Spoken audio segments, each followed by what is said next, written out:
Podcast. We are going to tell y'all to look at the camera, and I'm not looking at the camera. Good evening, everybody. Welcome to Hot Mic with Lady She. I'm your host, Lady She. Tonight is a special episode. We are not celebrating, but we are bringing awareness to domestic violence. This is Domestic Violence Awareness Month, the month of October, which is shared with a bunch of other entities, but we are focused on the purple on tonight with my special, lovely, beautiful guest. I have with me on tonight Miss Angelina Rosado, the founder of Returning Hope, and I have Miss Shamara Kelly. Miss Shamara Kelly, okay? She is one of the founders of the Voice of Women, and what was the other organization? It's long, y'all. Don't drag me. I'm the co-founder of Black Families Double Unite, and I work at Voices of Women. Okay, exactly. That's what she said. But they are all women in purple for Domestic Violence Awareness Month. Thank you for coming. Thank you. Thank you for having us. Yeah, and it's an important topic. This is a very important topic, as I'll share with the ladies. Thank you to everybody who came on our live a few weeks ago. Unfortunately, I also shared, every time that I shared the flyer, it saddened me that we've lost so many women since that live. And that's why this conversation is very, very vital. This is still happening. More needs to come of this conversation. More needs to come in reference to the laws and in reference to the states and them bringing more of a light to what has been going on. Not just women, men as well. And we're going to have them tap into it. So thank you so much again for coming on tonight, ladies. And we're going to jump right into it. All right. So I'm being professional tonight. Okay. So y'all bear with me. I'm getting it together. Wednesday. Okay. Right. I'm going to do a little Tamron Hall. Right. All right. Let's go, Lady She. All right. So if anyone asks you, I had somebody say, no one's ever asked me that. And I thought that was funny. If anyone was to ask you, who is Angelina Rosado, what would you say? That's a lie. Angelina Rosado is a mother. She's a wife. She's a survivor of domestic violence and a survivor of child sexual assault. She's a fighter. She's loud. She's very deep rooted into her Latin culture. I think that's what I would say, who she is. All right. We love to see it. We love to hear it. Right. Who is Shamara? Y'all will keep dragging it. I see. Who is Shamara Kelly? Shamara Kelly is a single Black mother, a sister, a daughter, a friend, a survivor, a thriver. Yes, a thriver. Okay. A warrior. Someone that is just passionate about holding systems accountable, especially systems that impact Black and brown people. Yes. So that's Shamara. We love Angelina and Shamara, man. That was good. We starting off not playing, okay? We starting off with the good vibes. All right, so the warriors, you ladies are the ones putting in the work. That's how I see it. Like, you're actually putting in the work. You are actually the change that you needed when you were going through what you were going through. And I feel like that's deep. That's deep. That's honorable. So what was it like growing up as Angelina Rosado? Where are you from? I'm from the Lower East Side of Manhattan, LES. That's a shot my people. It's your time right now. Right. Growing up was rough, girl. It was hardcore. I saw domestic violence all around me. Every woman in my family is a survivor of domestic violence. So that just says a lot. But I was also raised in a family with very strong women. Like, these women needed no man for anything. Well, that's what they told themselves. Right. That's literally like the foundation of our family. My great-great-grandmother, who passed at 111 in 2004, she was really the matriarch of the family, and she installed in every woman that you don't need a man to get things done. You do it. Right. And you figure it out. Which can be like a blessing and a curse, right? Because unfortunately, women of color always have to be strong, right? Like, there's times that I don't want to be strong. I want to be able to like cry and just be vulnerable. Yeah, like you want to be able to relax. but because it was installed at such a young age that you have to be strong and you don't show no vulnerability, you don't show weakness. You cry, Make that's it a sign happen. of a weakness. Right. So when I grew up and I didn't learn what domestic violence was and I entered it, I felt because I was fighting back, I wasn't a victim of anything. And I was just being strong and I had to hold it down and hold it in, and there's nothing to talk about. Right. Wow. Gotcha. Same question. What was it like growing up as Shamara Kelly? Growing up as Shamara Kelly was my childhood was great. My family is very family oriented, and like I didn't say, I am from Hempstead, Long Island. I was I grew up here for a little while and then went to the city. But my childhood in Long Island was pretty good. My grandmother took care of us. My mom had her own issues. But my grandmother definitely held it down with all 6 of us. Made sure that we were taken care of. And then when my mom was done dealing with her stuff, she came and got all 6 of us, and we were back, all back together again. Right. But reality is that when she got us back all together again, we went to the city, and childhood was even more better because now we were with our mom. Okay. So, and I'll just say this, like all 6 of us always been close. So it's like my childhood was fun because I didn't need friends. I had 3 sisters, right. 2 brothers. Mm-hmm. Yeah. There was no need for friends. So my childhood was pretty dope, and our bond is what gets us through, and even to this day. So, Love that. Love that. So now, in reference to you, even admitting, because I'm going to be having some conversation about the whole strong black woman, strong woman, this, that, which has been hurting us. Seeing your mom, seeing your aunties, and all the women in your family going through domestic violence, was it ever a thing? Well, you basically answered my question I was about to ask, actually, because you said you felt like you was fighting this person. It wasn't really an issue. Mm-hmm. And I've seen that before where the woman is like, nah, we was going at it. I'm like, no, he's a man. He's not supposed to be hitting you. Right. Like, you weren't going at it. Like, he was hitting you. That's not how that goes. So where does it end? Where did it come to a place where you was like, okay, this has to stop with me? Or did it? Is it a thing where you just like, all right, I'm getting myself out. Good luck, everybody. No, it really ended with my daughter Hope. When I noticed that she was scared to be in the same household as me and her dad, right then and there, I just knew that was the end. Right. And I knew I had to get out. But I took it a step further because when I entered into this broken shelter system that they have for survivors of domestic violence, I was leaving an abusive relationship and entering a whole new one. Oh, wait. Tap that. Okay. All right. Because that was a bar. So, It was. Hold on a second. Entering this system that abuses on victims of domestic violence was a whole entity that I wasn't prepared for. So when you go into the system that you're seeking refugee from, Right. You're like, help me, I don't know where to turn.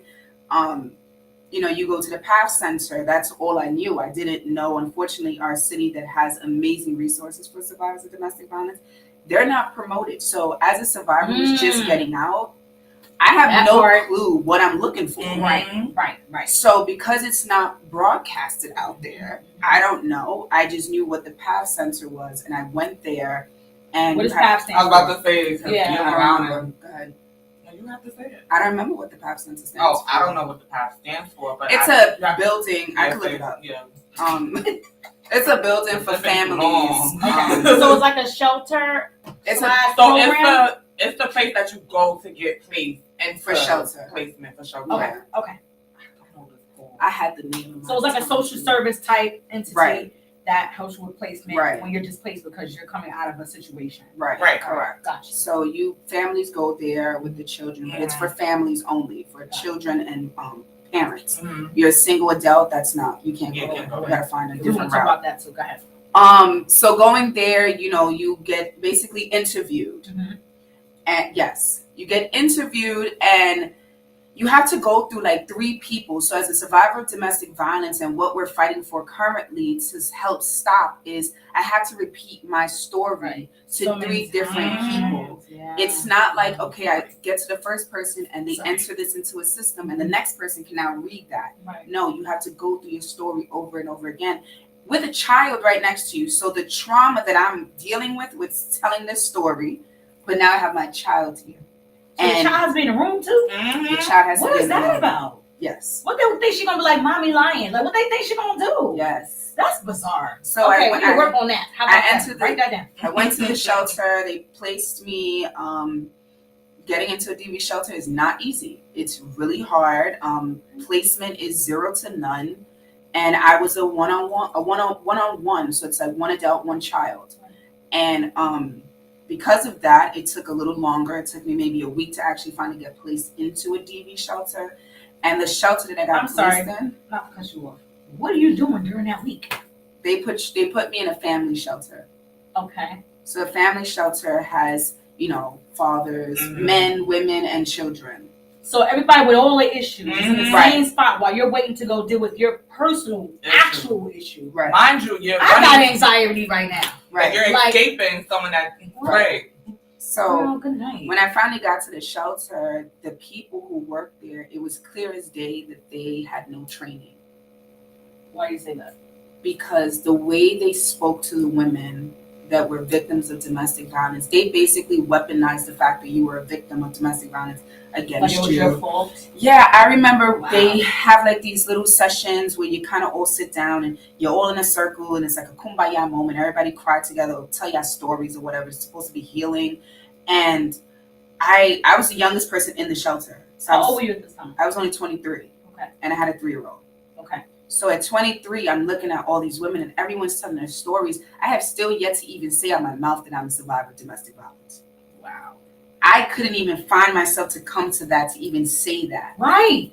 So I'm sitting in a room with women who were, these women went through so much. And I'm like, these women are crazy. How are they just here telling their business?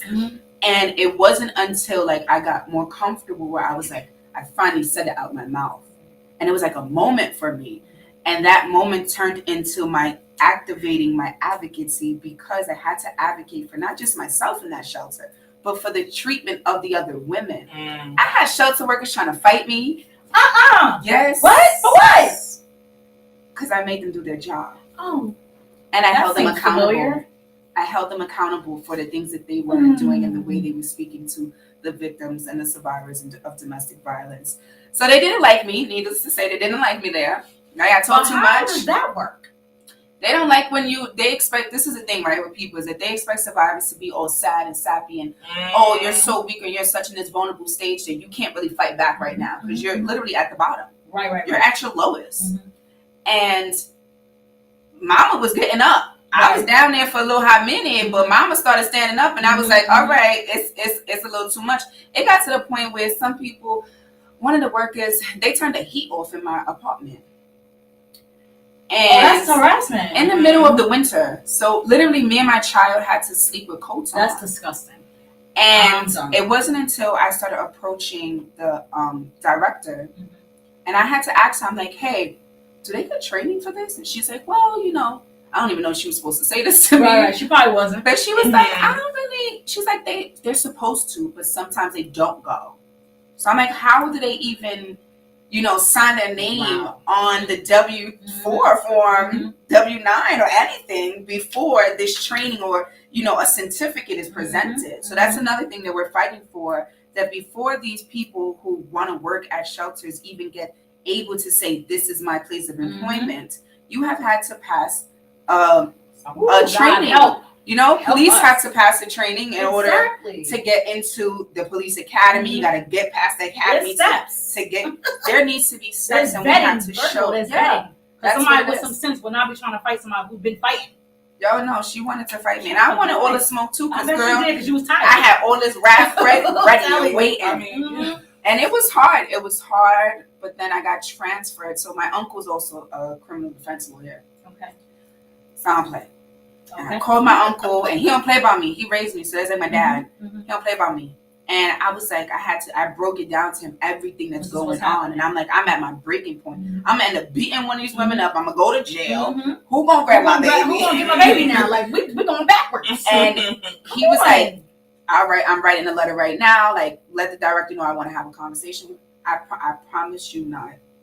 God be my witness. Mm-hmm. I went to that director and I was like, my lawyer wants to have a conversation with you. That next Friday, it was like, I got a phone call and said, Miss Rosado, pack up your stuff because Monday you're going to a tier 2. I bet. I thought, what do you want me out of here? Like, we're laughing, but this is crazy. This is crazy. You're victimizing me again for trying to get the help I need. It's already hard for me to even leave. And now that I left, you're like, oh, well, you're going to have to do this. Oh, you know what's the hardest part? The hardest part of that was that these are women of color. Oh, I know it ain't treating I'm women not of shocked color. to that. I was like, I'm not shocked to that, child. We I was mortified. We need to heal. I So said that does out not loud, shock me. One lady was like, oh, I wish I was like y'all, so that I wouldn't have to pay bills. Yep, that's what they take it personal. I looked at her and I swear to God, I looked at her and I personal. said, are you slow? I'm like, do you know the people that Slow, lived child. here who are in this place are not here because they want to be? Right. And that's a misconstrued, like that. It's misconstrued what victims of domestic violence are and the shelter system, right? These are not homeless women. Right. These are women that are running from their homes. Right. There is a huge difference. So when you're working in these places, you have to come with that form of compassion and understanding. And if you're just looking for a regular 9 to 5, honey, go to McDonald's. Telling you. Don't come over somewhere, here, but not here. because it's traumatic on this side. And if you're I not hate trauma that. informed, this ain't the place for you. Right. Because all you're doing is literally causing more trauma to a situation that someone is trying to heal from. They got to get right. They got their kids with them. Being in the shelter, the fastest way you can catch an ACS case, and these workers play that. So it's hard. It was a lot. But yeah, That sounds that's like not a abuse. lot. I'm feeling some type of way because That's not even half. like I It's not said, even being victimized, after you finally got to a place where you're like, I want to live, so I'm going to have to get out of this. And then now I have to go through all these steps with a person looking at you like, well, at least you're eating for free. At least you, what? Not at no, at least. You And don't get know in there, I that. got to convince you that I'm a victim of domestic violence. Right. So imagine me running from a situation. I ran 300,000 miles. Okay, I was in Vegas. I came back to New York. So I come here and I got to convince you of what I'm running from. Right. God forbid you didn't believe Help me. us. Right. That's what it didn't happen to you, but I'm curious to know how many other women got tired.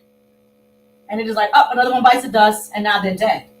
Do you understand what I'm saying? Yes. Because 3 days of being vetted that something actually happened to you, that you can probably show the bruising or you can show the trauma, or your child sitting there hearing the story again about their father doing this to their mother, because kids automatically love their parents. Right. You understand what I'm saying? So this child has to keep hearing this story being said over and over and over, like mommy just want to get free placement. Who wants to? Let me be clear. Okay, let me be clear.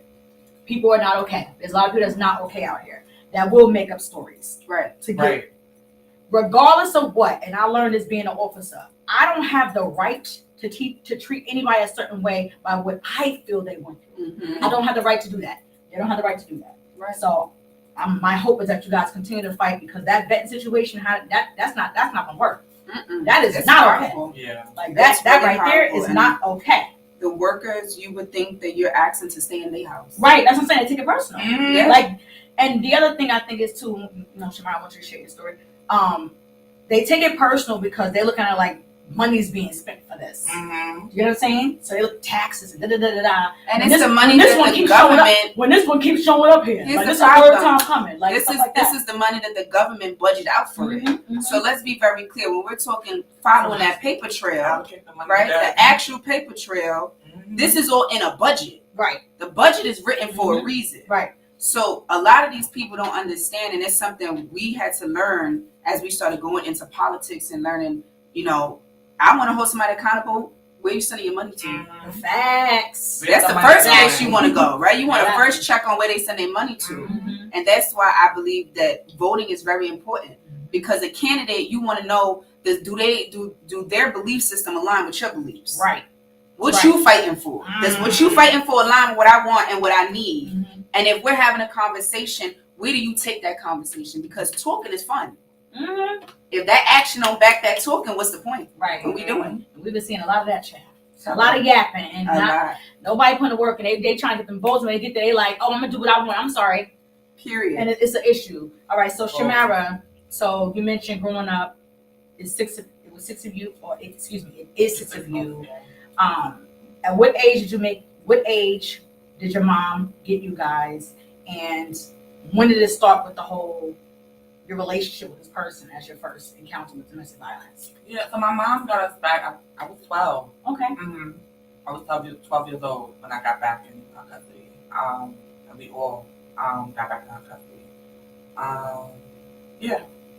What was the next question? Oh, Shamara is me, honey. Shamara is me, honey. All right, so 12 years old. You with mom because significant thing that stuck out with what you said was you had a great childhood here without your mom. Mm-hmm. I don't know what that's like, so my brain automatically goes like, no, it's not okay. Right. You understand what I'm saying? Mm-hmm. So I want to understand the transition from being with grandma, everything's good, but you're not with your mother. You're not with your actual mother. Mm-hmm. And then when you get to your mom, was there something like when you felt it, like the absence? Oh, definitely. Okay. Definitely. I think for a while, I always wondered, like, where's my mom? Like, why I'm not with my mother? Mm-hmm. But did I ever tell you? Yeah, I knew why. Oh, you did? Yeah, I definitely knew why. Like I said, she had her issues, and she had things that she had to take care of. But I think reality too is she had a support system. Okay. She had my grandmother. She had Aunt Roberta. Right. She had different people that she had around that could support her. So I think, and I still saw her. So don't get me wrong. I still always see her. Good, yeah. Good. And that was a good thing. Like we have family, and I seen her all the time. Mm-hmm. She would show up. She was around. Okay. But I've always wanted to be back with her. Like, yeah, of course. So when it was time to go backward, I was ready. I was ready to go back with her. I still love my grandmother, of course.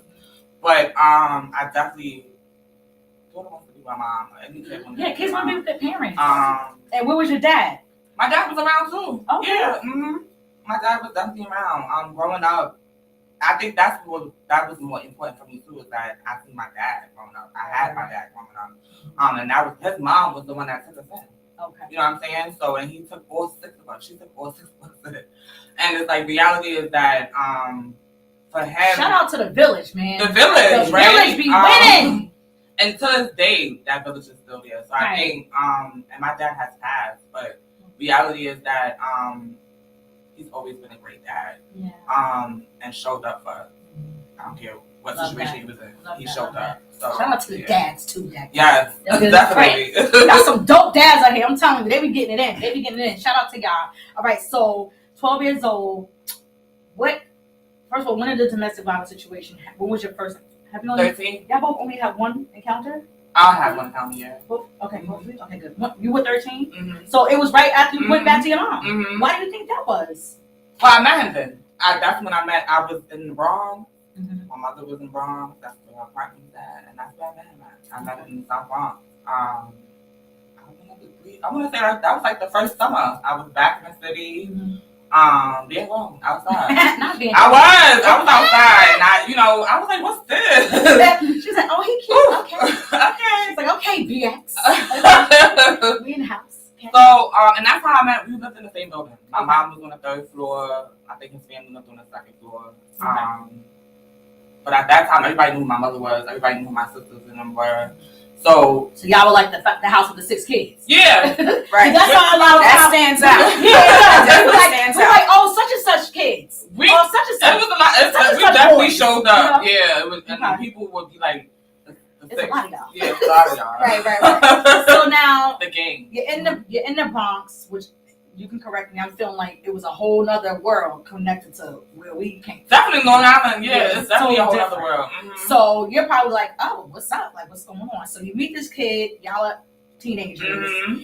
When did you realize? First of all, I want both of you to answer this question because I think people when they think about domestic violence, they don't think about the emotional part of it. Mm. So that's why I was asking, like, maybe when you were vulnerable because you were transitioning now with my mom, but you're still going through stuff emotionally.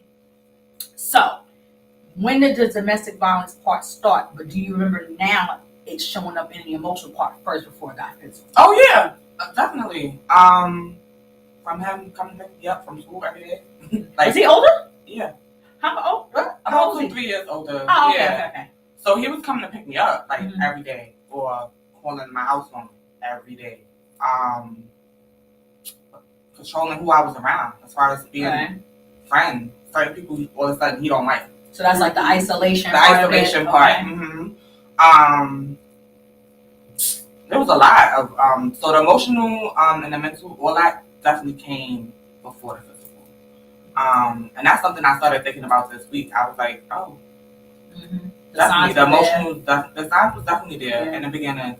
Now, what was everybody saying? Because in my brain, nobody likes him. Nobody likes him. My mother didn't like him.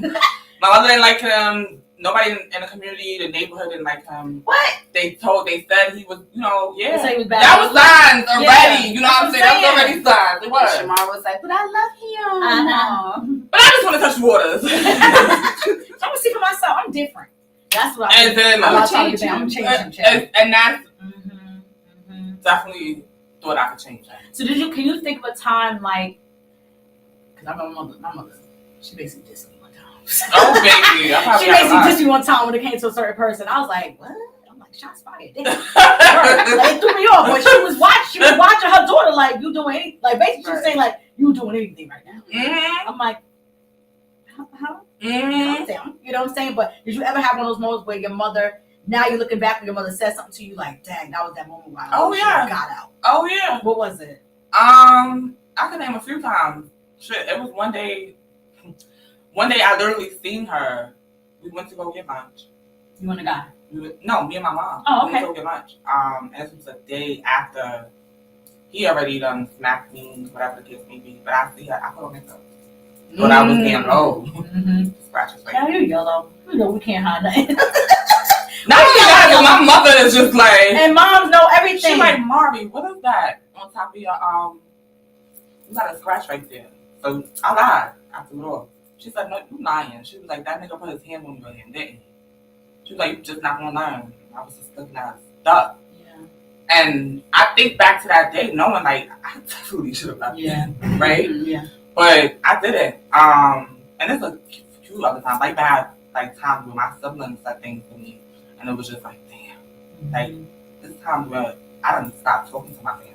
My mom, my sisters and brothers. Yeah. What was he what? Yeah. I'm getting mad, y'all.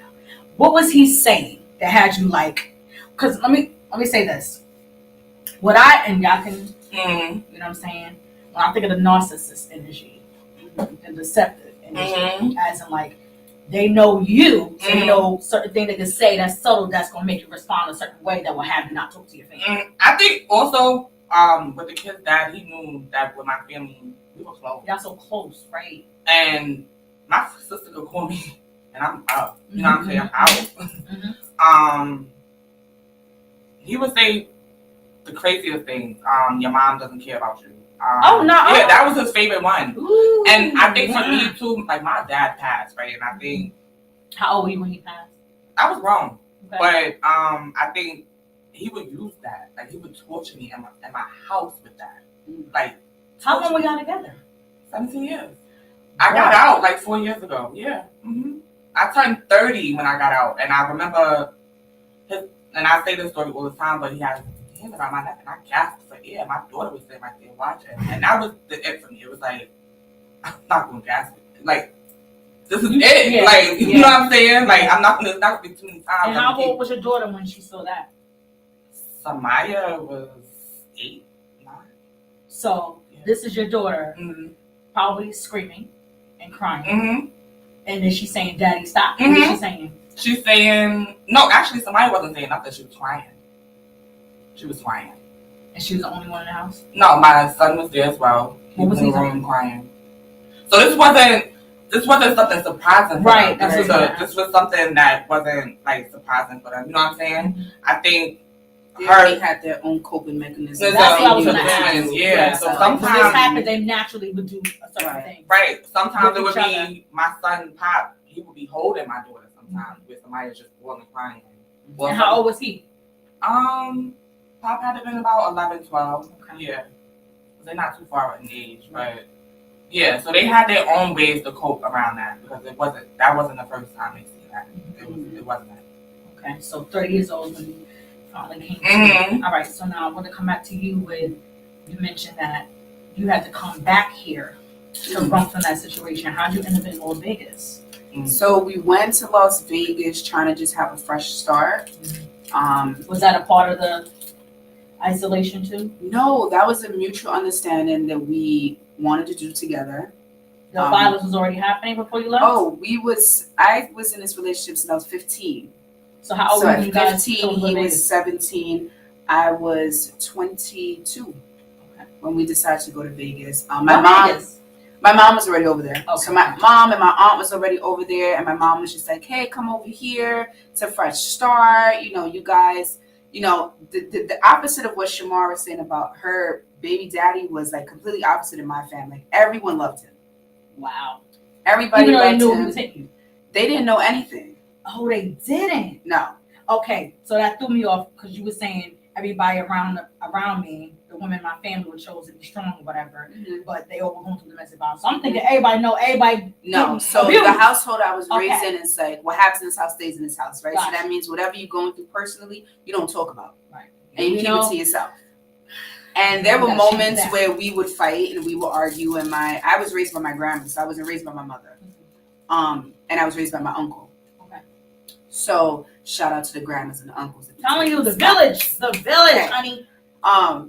So they raised me, and when my grandmother started seeing, like my grandma's a natural nurturer, so he also came from a broken home. He came from a home that, that'll do it. Unfortunately, parents on drugs and alcoholism and stuff like that. So he was battling his own inner demons, his own brokenness. So he came into my family, and this was his first time actually having a family. Right. So you see this tight knit family that everyone's around everybody. Yeah. So my grandmother gravitated towards that, and she basically like took him in.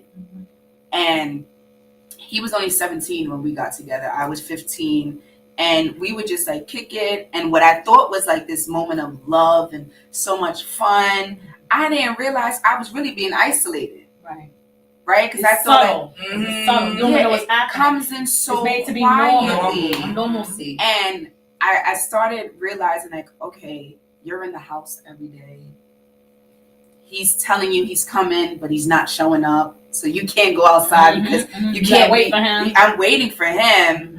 And then it started off with like, I really went like a whole year without talking to one of my closest friends.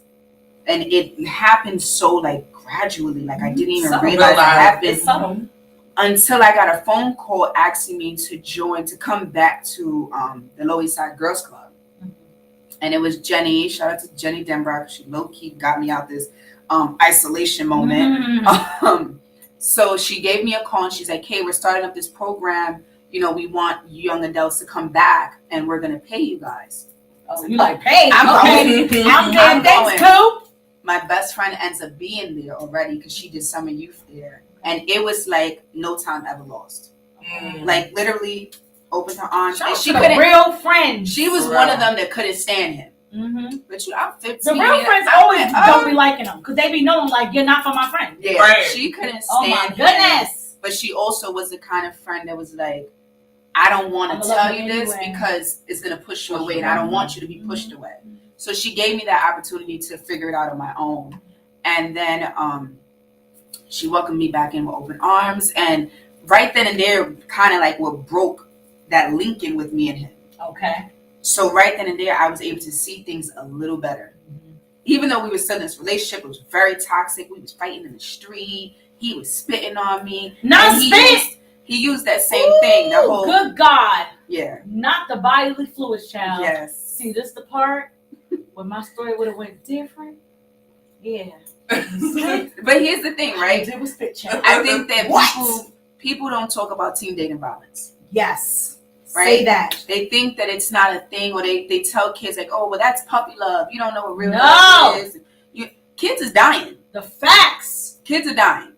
And as a teen, I didn't know what teen dating violence was. And at Girls Club, I learned because around the same time of Rihanna fighting and Chris Brown beat It her, brought light to it. It brought a light where it was kind of like, all right, because this was a pop culture situation, you know, Safe Horizon actually came to Lower East Side Girls Club. Oh, that was, shout out to them. And I'm telling you, shout out to Girls Club for booking them. Yeah, for real. But what they did was the woman gave us the power and control wheel. I was 16 when I first seen the power and control wheel. So we know domestic violence is about power and control. So someone has to have power over the other person. Right. So there's different forms of power and control. There's emotional, there's physical, there's financial, there's using the children, sexuality, religion, and something else, a few things. And they all get broken down into different things. Right. So when she showed us this wheel, and I'm 16 years old, and I'm sitting here, and I'm looking at it, and we're going through it, I promise you a light bulb started popping off at every single one. And I'm like in my head, I'm like, this is me. I'm a victim of abuse. Like, and I wanted to scream so bad. Yeah. Like, no, like, help me. Yeah. Again, it goes back to how I was raised. What happens happens in this house stays in this house. You don't say nothing. So we gotta change that. I was always this tough girl, you know. Everyone saw me as this big mouth, old attitude. What they didn't realize was why I had this attitude was because I had no control of this aspect of my life. And when we're in these schools and, you know, you see these young adults and they be like, oh, well, that one's bad or this one got an attitude. Figure out what's going on in the home. Something's going on Something's there. happening. And if you keep deeming and not getting to the bottom of it, you're going to miss an opportunity to save a child. So once I saw the power and control wheel, and we were so young, we were so ignorant to domestic violence. We didn't learn it. We didn't know it. And I remember us all going like, well, Rihanna, she hit him too. Yeah. So like she should have kept her hands to herself. And the lady was mortified. She was mortified. And I'm mortified that I could say right now, like, this is what we said. Like, I'm mortified about what happened. But it was the reality. It's still going on. And the grown adults are saying stuff like that. No, literally. Yeah. And what's the missing puzzle piece is education. Right. Had we had that education, we would have never been saying things that way. Right. So with my organization and why I push so much for education, I educate not just survivors, because survivors need education too, so we could break that cycle. But I educate teen, middle school, high school. My daughter's 10. She knows what domestic violence is. You know, I educate doctors. I educate teachers. I educate the whole community. Right. If they let me, I'll sit in a bullhorn and just scream into the top of my lungs, because education is the key. Yeah. Literally to a life or death situation. Absolutely. So it was a lot. And I can sit here and I can say I don't fault him for it. Why do you say that? Because he wasn't educated. And for me, if you knew better, you do better. And unfortunately, we didn't know any better. And I don't, that's me, that's my personal take on it. And that's how I don't hold. No, for real. I really do not hold any like ill will, any anger or anything, because if I held that anger in, I wouldn't be here. I wouldn't be able to do what I do. Okay, so in reference to what you just said, you're not, you don't fault him. But I think one of the things as a community that we lack at is accountability. Because right is right and wrong is wrong. I think, spitting on somebody, it's wrong. So disrespectful. I don't care if you broke alcohol and all these different things. You know you're not supposed to be spitting on nobody. When we see our kids doing that, we like, hey. That's the thing, right? It has to be, did you teach that to your kid, though? Right? And this is where we talk about education, right? As children, what happens in schools or playgrounds, when a little boy hits a little girl hits a little boy, it's they hit you because they like you. So when you have certain things that maybe this kid didn't get taught that. Maybe you didn't know you're not supposed to spit on people. Do I feel like, first of all, ignorance is a choice, right? So ignorance being the lack of knowledge of something is a choice. He chose not to get education on it. I tried to help him before, these were things that we tried to work on, and it didn't work. Right. It didn't work. I do believe that people who cause harm can be rehabilitated. I do believe that. I do believe that it takes a lot of work. Intense therapy. It takes therapy, it takes education, but it takes willingness. And That's the first one. Yeah. You have to realize that you are the issue. Right. So if you still aren't taking that accountability, like, well, it's not that person's fault, it's actually my fault, and I need to work on myself, then if you don't do that, you can't get help. You're in that space. So I feel like that has different layers to it too. Like it's a number 2, but it's 2A, 2B, 2C, because him understanding that, okay, I am the issue, but he also has to be told the root of why he was what he was. So being in a family full of alcoholics, or being in a family where there was energy like that, it was normal to talk to a certain person a certain way, or this is how we dealt with things, he would have to understand, oh, this is why I have a numbness when it comes to certain stuff. Because that was normal in my house. Exactly. But if that's not brought to his attention, he gonna look like, y'all just telling me stuff. It's not penetrating. What y'all talking about? I don't get it, you know? So I think that's part of the thing where, you know, I really want these ladies to come on to understand you got to get to the root of why. Like Shamara had to get to the root of why when she finally got with her mom, that she connected with this person instead of somebody that she was like, nobody likes this dude. Something got to be off. Right. Let me go deal with somebody else. Do you understand what I'm saying? So it's a root to everything. It's a root to why we made the decision that we make. But understand, it's a life and death situation as well. So you should not have to be dealing with, I finally got out of it and now I'm being penalized for getting out. Right. Like that's the stuff that, you know, we have to bring light to and be able to assist these ladies with the organization that they're a part of. So now tell us about the organization that you're co-founder and you said you work for, the other organization. Yeah, so Black Families Love and Unite is an organization that myself and one of my other homegirls, we created around reproductive justice. What's reproductive justice? Yes. So reproductive justice can mean a lot. And when we talk about reproductive justice, we mean Black women and pregnancy, Black women when they have to go through systems, and dealing with ACS, but when they're dealing with ACS when it comes to the hospital. Tell them ACS. When it comes to, administration for children's services, the Child Protective Services. Right. So we also want to try to capture and focus on mothers that are going into the hospitals and getting reported through hospitals. Now, when you say reported, as in a situation happened and now they're going to be giving birth. They're going to be giving birth, but now they're reported to the Child Protective Services. So that child will be taken. It's happening. I know it's happening. It's happening, yeah, but I think that have babies and they don't see them. And I think it's not only that the babies are being taken away, but I think for us it's like, how the heck do y'all guys have that much control that you guys can take a living child that was coming out of me? Right. But it's happening. So I think for us, we want to try to just start doing like focus group surveys around different hospitals that have different rates on ACS. Okay. But how does this? Yeah, I got time out. Hold back a little bit. So, okay, let me do this because you went through this before, right? What? You went through your children having to. No, so my friend, that's why she went. This is her passion. Okay. So she's working on a reproductive justice, and I'm going to be working on the domestic violence part. Okay.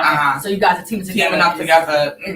But that happened to her, and it happened to her in the Bronx at Montefiore Hospital. Her son was removed from her care. But why? Was domestic violence going on? They had a bunch of reports. They said that her son wasn't the correct weight. What? Yeah, he wasn't. His nutrition was off. He wasn't eating enough. Yeah, and I see the little buddy from the womb. From the womb, because we have preemies all the time. Right. They start getting chunky, and they can take them home. You know them little. What was that particular issue? Do you understand what I'm saying? I want to understand. So was something else? Do you understand what I'm saying? Was something else going on where they were already watching her, or they had a concern before? Did she have other kids that they thought was not being fed? This is her first and only son. This don't make no sense to me, child. But one of the big ways that you can get ACS is through the hospital. Through the doctors. I got my first case through the shelter system because someone called and so they called. Someone called, but they called to say that they're hearing screams and they're hearing the kid's father hit me. That is how easy it is. Instead of trying to for help, it could be so Right. right. So ACS does have the ability to actually remove both mother survivor, and child Mhm. out of a domestic violence situation. Okay. And that it's supposed to be the protocol. However, history has been showing that they don't do that. And they just remove the child, but leave the victim still in the situation. So that is something that, Shamara is very passionate about and fighting, because if you have the means and the ability to remove both victim and child, why are you only removing the child? Mm-hmm. You should be trying to remove both and getting them both into a safe space. Because that's adding more trauma. Right. I think that and Child. ACS, Administration for Children's Services, is just not educated around domestic violence. They aren't educated. And I know when I had my own case and got reported and having to deal with them, I felt like I was right in another TV situation. Right. The way they re-victimized me, just asking questions, and it's just like, are you gonna help me or you're not? And this is and then I also don't know if I'm even in a safe space to say something. Share, right? I don't know about my child is going to get removed, so I might as well be quiet. See, and thank you for saying that. Mm-hmm. Thank you for saying that, because how many fall through the cracks that are like nervous about what they share because they don't know what the consequences are going to be. Because understand, nobody wants to give up their children, Right. At the same token, they also want the help that they need in a situation, but nobody wants to be separated from their child. So, yes. We could take it a step further. We did a teen dating violence event, and we had teens take over. So, shout out to Free. No, Free's one of our teens that we interact with. She has became like a baby to me. Like she's like my little sis. Yeah, she's amazing. She's like, I heard that girl speak, and I'm like, how is she me? Right. But her strength is something that comes from literally it has to come from like she's God. been here before. Definitely been here before. So we kind of gave the rings to Free, and she tagged in her friends, and they all came on, and these are teenagers, and these kids were amazing. And one of the biggest things that we took away, that we did have the superintendent from District 1, shout out to District 1 superintendent for even joining on to listen to what's going on. But our teens raised this concern, and they were talking about wanting to speak about what's really going on more. Right. However, Love their that. biggest concern was a mandated reporter. And they were like, we want to be able to open up, but we don't want to be removed from our mom. I don't want someone to come in and take me from my mom. So I'm going to keep it to myself, and I'm going to stay quiet. And what people don't understand, and this is why I advocate so hard for teens, is because while you see these young kids out here and everybody's, these kids is bucking and they thugging and they doing all this, these kids is running from something. Yeah. Something's happening. Something's happening. And when you have situations where if there's a school counselor and they could be in there and they're getting free therapy, why what they're saying being weaponized against them? And that's what their biggest fear is, because they, like Shamara said, 12 years old, I don't want to be away from my mom. That's my queen. I don't want to be away from her. My dad, that's my king. I don't want to be in somebody else's household where God knows what can happen to me there. Right. God knows what, because we all see the stats. We all see the statistics. We know what's going on in these homes. Yeah. And that was something huge to take away from, and something that we bring up pretty often and we fight for, because there has to be, a different way to help teens without mandated reporting. Right? We have to find holistic wraparound services. So before you make that call to the ACS, make that call to your local community-based organization that may have these services that can help this family. Right. Before we start talking about going in and removing these children and taking them from one traumatic situation and putting them into a whole new traumatic situation. Right. So that's something that's pretty big that we're trying to work on with these schools. Listen, shout out to y'all, and shout out to the teens that are bold enough to even speak on these things, because listen, I remember being a teen and seeing one of my friends get choked. I was confused and mad, and our friends was laughing at me like, I'm like, it was normal to them. It wasn't normal to me. It was confusing. I get it. And it was like the tough girl too. Like she'll beat up anybody. When it came to this guy, she was like this. I'm like, what is that about? And we were in elementary school, middle school age. So we got to get to our kids early. So thank you so much for that. The work you guys are doing. That situation with the hospital got me thrown, child. Like we gotta do something about that. I think that we hear it so much, and I think people see us and we're like so straightforward. Let's get the word out. It's because we're numb. Yeah. We are numb. And that's a problem. If I can't tell y'all how many times we hear the same stories over and over and over and over again, where other people send it to us like, oh my God, I can't believe this is happening. And I can give you a list of other people that happened too. And my favorite word is for me when you joining in on this fight. Yeah, let's because you're sending me this and you're, oh my God, I can't believe this is happening. Where's your action at? Because I'm about this action. So let's get this action popping. I'm done conversating about this. Come on. And we sit on committees and we talk to these people. And we sit on the committee with the mayor's office and all this. And I let them know, listen, how many more conversations are we going to have? Right. Because I'm waiting for the action. Right about now. We beat a dead horse. What we doing? No, seriously. People dying. When we talk about NYPD and holding them accountable, how many more trainings we going to keep talking about before the trainings actually start happening? Right. Because it's going to take you about 2-3 years to develop the training, 2-3 more years to actually implement the training. And then once that's all said and done, who's overseeing that? To make sure that what's not happening is handled and taken care of. And that's where we have to lean into our politicians. There's like those little holes. That can be, those loopholes. That the people who haven't dealt with it not going to see it, but y'all are going to see it. Because I went through this. So you're going to have to fix that. And I think that's what it is for us, because we went through it. And I know that's where my passion comes from, because now it's not that I'm just sitting and I have people around me that are going through it or have been through it. Yeah. So what's that like, as survivors, to be in, like, y'all getting y'all boots to the ground? What is it like seeing other women and men? Because let me be clear, we're talking about domestic violence, period. It's not about they just happen to be women. Okay, let's do that first. But what is it like to look in the face of a woman or a man who's, maybe coming to your organization and you see them understand that they might end up going back? What do you do when you see that, or when you're feeling that? We had that. Have it a few times. What I do personally is I just let them know that you have to meet people where they are. Right. Everybody is at different levels of survivorship, right? So the survival mode that your body goes into, there could be plenty of reasons why a survivor ends up going back. One of the biggest reasons, fear of death. Because the most dangerous thing that you can do is actually leave that abusive situation. While we scream to the top of our lungs for everybody to get out, who's protecting you when you get out, right? Because we get those little pieces of paper that says protective order. You know how many women I have names of that died when they had that protective order?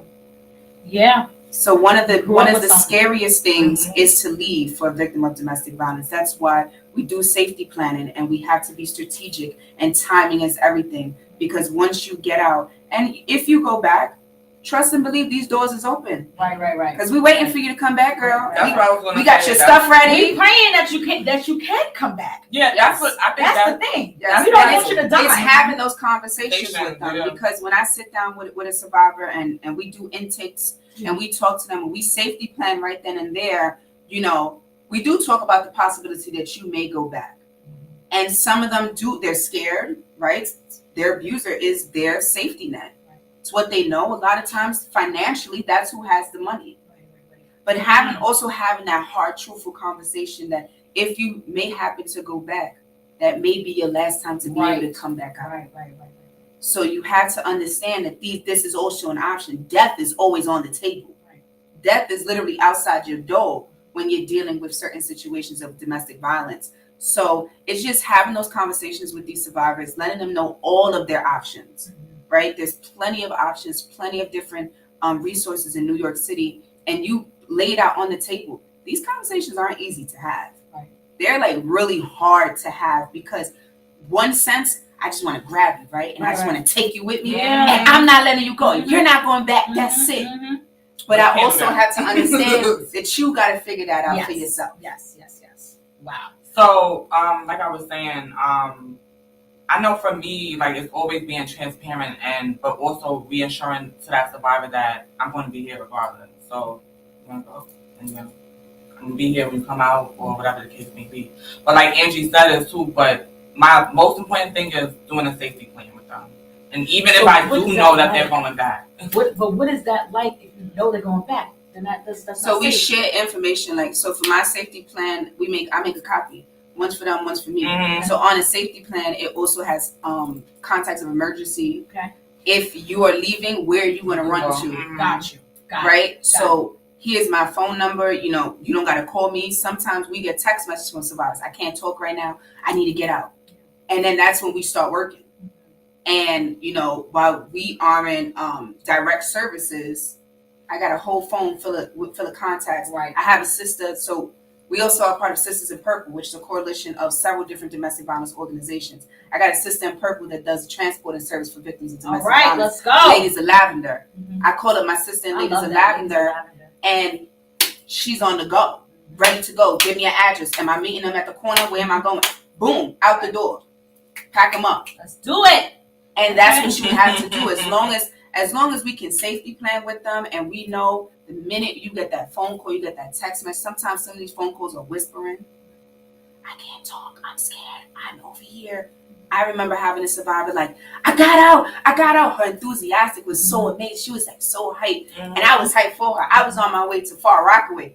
Busted you in that Uber and went straight to the precinct where she was sitting at. Right. And she was, I don't want to talk to cops. I called Safe Horizon has CVAP, which is a person that sits inside every single precinct, has a Safe Horizon person representative that can help victims of domestic violence. Yeah, I want you guys to tap into that. Yes. So when call that CVAP person, which is very important as advocates of domestic violence, to know your precincts, know who the CVAP person is, because once I get that call, I call the CVAP person. She doesn't want to talk to cops. Right. And the CVAP, okay, perfect, won't happen. Have her sitting there, CVAP person goes through different options with her as well. And it's literally everybody coming together as that village, wrapping hands around so that they know, like, even if they go back, they already see the process. So they're like, they know what they know it's going to happen fast, and they know they're going to get that help because now they don't went through that first process. And they're like, okay, if I do go back, this is what's going to happen when I finally get out. Gotcha. So now, when you were going through what you were going through, we spoke about the law in reference to police. Have you ever had an encounter where you went to the precinct and they would treat you a certain way, you was like, forget it? No. Okay. But you had conversations, but with definitely now. So I think for me is because I'm an advocate, right? And I'm doing this work, so it's like I know they're gonna brush me away, but you're not gonna brush me away because I know my right. I also know what I'm advocating for. I also know what I came in here for. Right. So I'm gonna advocate for whatever I need now. But I think I definitely come and like whatever with victims and survivors that go into precincts and get the runaround, or they don't even get no answers. Right. Yeah. Or they're not even speaking to a domestic violence officer. So I think that's one of the biggest things. The biggest things to understand is that there's a whole entire domestic violence unit. So these are officers specifically trained to deal with domestic violence victims. Trained, right. However, everyone's not perfect. So we still hear stories. They still need help. We're working on it. Wait, we're working on it. They still need help with the training. But here's another thing to understand. When 911 gets called to a home for domestic violence, those are not domestic violence officers that are answering those calls. Right. Those are regular patrol officers. Their training is completely different. Right. And as the reality is, Black and brown people, we already know, they already see us as some type of thing. Or they take forever to come because depending on the address. Right. So I've had survivors, who've been in abusive relationships for 10 years, finally catch the courage to say, I'm out of here, and have officers in their house like, well, what took you so long? Oh, wow. Oh, well, what makes you want to do it now? Not what makes you want to do it now, Jack. Yeah, I had a survivor throw the officers right at her house. She didn't want to talk. Get out of my house.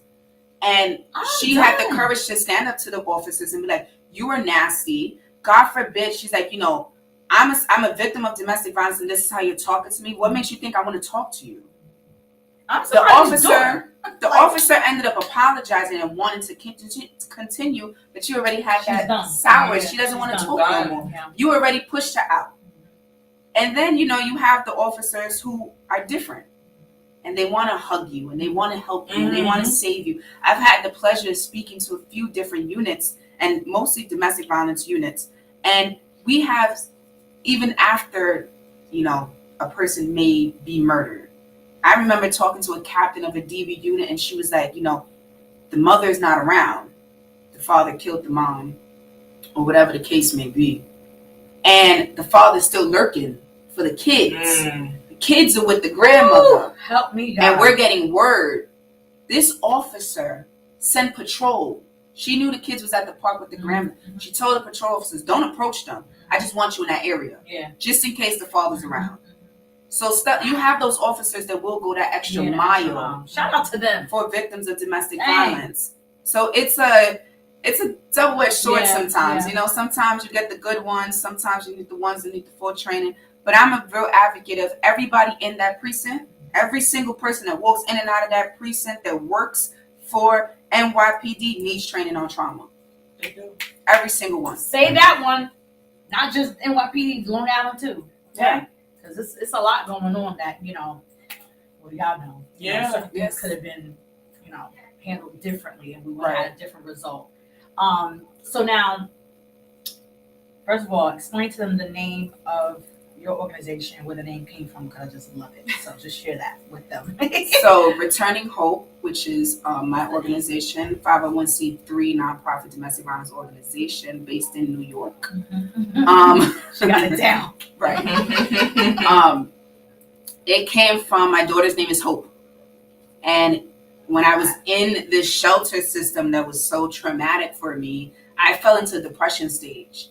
And I didn't know I was depressed. I didn't realize it. I can say it now that I'm out of it and I'm not in that anymore. But I realized I didn't want to get up. I was always sleeping. I was always crying. I only cooked for my daughter. I barely ate myself. It was really hard to get myself out of the room, the apartment that I was actually in. But it wasn't until Hope would come to me and she'll see me crying and she'll be wiping my tears. And she's this little 3-year-old. Oh, she was so cute. She was this little 3-year-old. And she's just like, Mommy, it's going to be okay. It's okay. You don't have to cry no more. And I was like, once I see her doing that, I'm like, yo, this girl is so strong. Like, how? And I knew I had to pull myself out because I'm not being the mom that I can be to her. And I'm allowing my situation to really alter how she's seeing me. And as a child that grew up and I witnessed my mom get beaten on the side of a road, I was probably like 8. And I remember my mom's boyfriend dragged her out of the car and he beat her. Like, I never see somebody in my life get beat the way my mother got beat. And right then and there, at 8 years old, in the backseat of that car where I was trying to get out because I felt like I needed to help my mom. Like, you're not going to just hit my mom. I deemed my mom as weak. Right then and there, I deemed her as weak. Because in my head, I was like, how could you let somebody do that to you? Like, what's going on? Why would you let somebody do that to you? What I didn't realize was that moment, that specific moment, my mom came back into that car and I'm crying, I'm hysterical. She turned around, busted lip, crying, blood all over. And she looked at me and she was like, it's going to be okay. It's going to be okay. Just calm down. Just calm down. And we kept going. Wow. Right then and there, I realized that my mom was the strongest person in the world at that moment. Because the strength you got to have to just have gotten beaten. To come back in the car, wipe your blood, just wipe all this off and look at your child and say it's going to be okay. Because you not only have to make sure that you're safe for yourself, but you got to make sure that this man don't kill you and your child. Right. So that was something that I knew in my head that I couldn't let Hope have to deal with. So Returning Hope was Hope returned that. She returned the hope back into me. Love that. So I wanted to make sure that when I got out, I returned hope back into other women. Bars. Come on in here. You returning hope, honey, because too much. People are dying. Like, as you were, describing your mother getting beat. I had shared on my page, the name escapes me right now, but a young lady who was murdered by her husband, who she had no order of protection. Like you said, she had no order of protection. And what happened was she posted him beating her down. Yes. On Facebook, and she's like, this is what he does, and whatever, and then he killed her. That's a lot. And I'm thinking about the mother, because I was saying she was going back and forth to her mom's house, and he ended up catching her and dropping the kids to school or whatever the kids may be. But all I'm thinking is that mom, who understood her daughter was going through this volatile time and still trying to be there for her daughter, but probably also telling her daughter, got to get out of this. You got to get out of this. And it just didn't happen. And she lost her child. And she probably had a story that was similar. You understand what I'm saying? And we got to stop it somewhere. It has to be that line of, more done with the law enforcement reference to training, more these programs that are actually put out there, because you don't know what's out there unless you actually know what's out there. Right? Like there's so much. So it's I think what happens too is that it's understanding, right? While order protection is great, order protections are just the police's legal access to make an arrest. Right? That's what that is. That doesn't help you in no kind of way. Right. Yeah, it's not a shield. Right. And what happens also with survivors of domestic violence who have order protections, you basically revoke your ability to become licensed to carry a gun. So if you have an open order of protection, you are not eligible to get licensed to carry a gun. You're not allowed to do that. Because they're looking at you like you're trying to cover yourself. No, you may use your gun to kill this person. Right. Wow. So it goes both ways. They can kill me though. It goes both ways. Okay. An abuser can't get a gun. Whoever's name is on that order protection can't get a gun, and the victim can't get a gun. So I think the little boy can get a gun and shoot up everybody. That was correct. Okay, right. Got you. Yeah. What happened with this young woman that was, I think, what's her name? Buffalo, New York. Yeah. Her name is Casey. Kiara something. Kiara. Okay, what happened there, and it was what I think is so like traumatic for this situation was that this mom got out, right? And I think that happens, and what people don't realize, a lot of these women who are murdered got out. Yeah. They weren't in these situations, right? When we talk about this young woman, Asia, who was pushing her baby down the street, she got out. Right. We talk about Shanice Young, she got out. Tony Lopez, they got out of these situations, right? And this woman called out for help, right? She went to the police. She stated on her Facebook, how the cops didn't help, and they're not going to do anything until she's dead. And that statement was so powerful because it's a fact. Yeah, it is a fact because unfortunately, police aren't there to stop a crime from happening. They're basically there to deal with the aftermath of it all. Once the crime has been committed. Right. So we don't have laws into place that say certain things need to happen before that happens. Ain't nothing going to change, right? When we talk about the Tony Lopez who called 911 herself while she was being in this home, being held hostage by her husband, being tortured by her husband, and the police never came. Called for a wellness check. She called them and said, I'm scared. My husband's acting weird. I don't know what's going on. She's in the house trying to get her things. This man has a hostage with her 1-year-old in the house. Police get called hours. This woman was tortured for hours. Police get called by a neighbor. This girl is screaming he's going to kill her. You know what happened that night? Tony Lopez was murdered that night. Strangled to death. Do you know where NYPD was? Right outside. They were outside her apartment and didn't get out that car because it was too cold. This is what NYPD put. That's what they said. It was too cold. So let's backtrack, right? Let's learn a little bit of the law. Here. The law is what? There is no law.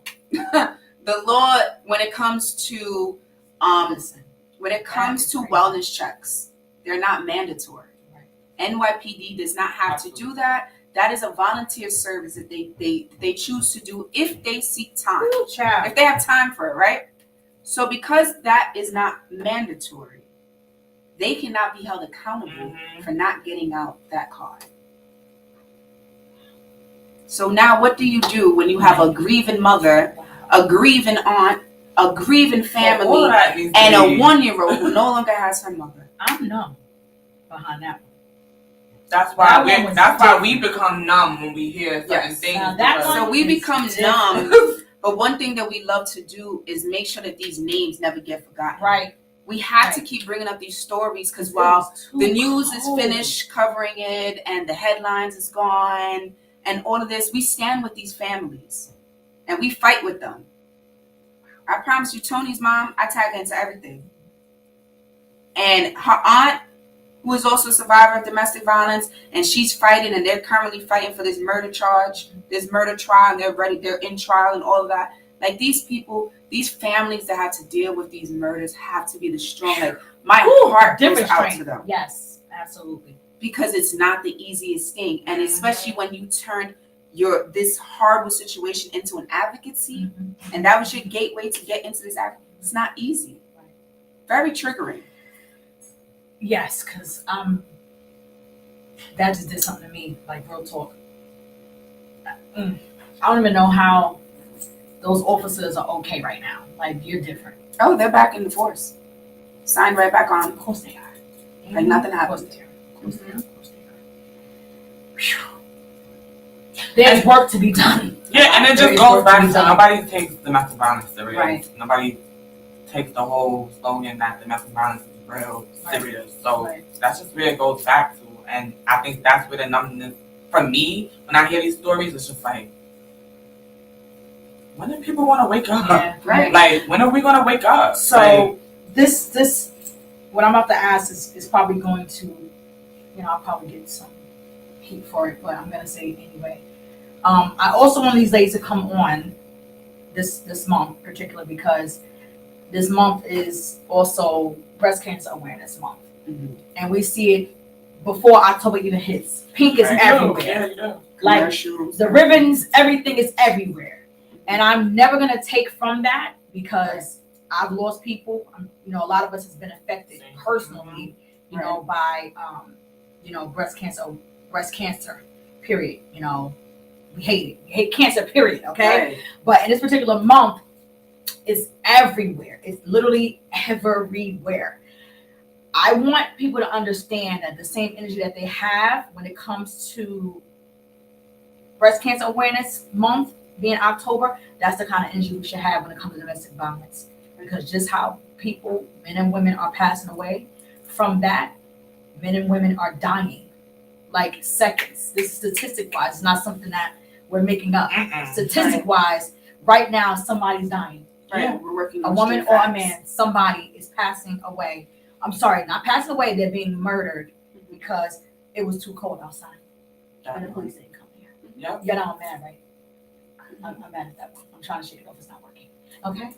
So we have to keep that same energy when it comes to all the different months that have the awarenesses. It should just be a slogan. It should just be a thing you wear in a t-shirt or whatever. We got to start putting the work in. This is why they're giving certain information about their organizations. What was it? Women in Purple, Sisters in Purple as well.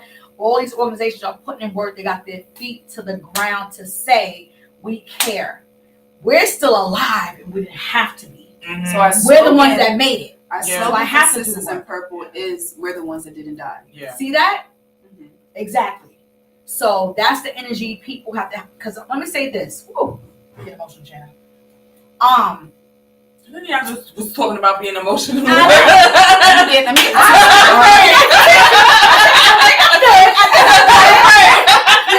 think I'm alright, but emotion don't always be tears. No, it's no. But I'm upset because as a kid, I saw my mom getting choked.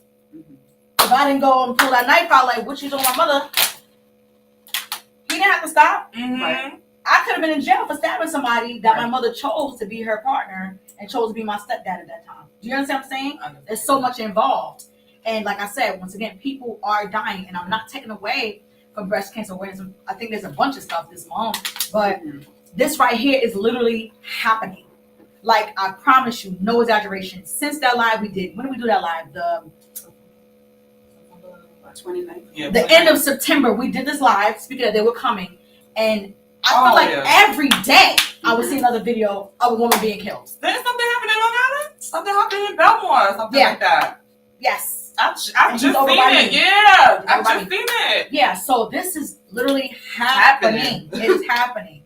And, like they shared, we also have to pay attention to the signs. A lot of times people are like, I had no idea. Start paying attention when people start isolating themselves, because I know some of my friends that went through domestic violence, I started watching them, their appearance started to change. They would be baddies. Next thing you know, they ain't getting their hair straightened. That was me. Right. You know what I'm saying? They're not looking the same. That was They me. walking looking down now. Mhm. They can't look you eye to eye. Mhm. So even for us as the regular people, you know, we have to be in tune with the Pay energy. attention to that, You know, yeah. energy doesn't lie. You know, we have to be in tune when somebody raises their voice around somebody and they're like this. Mhm. Why are they jumping? Like, Okay. what is that about? Right. So, you know, we have to do our due diligence.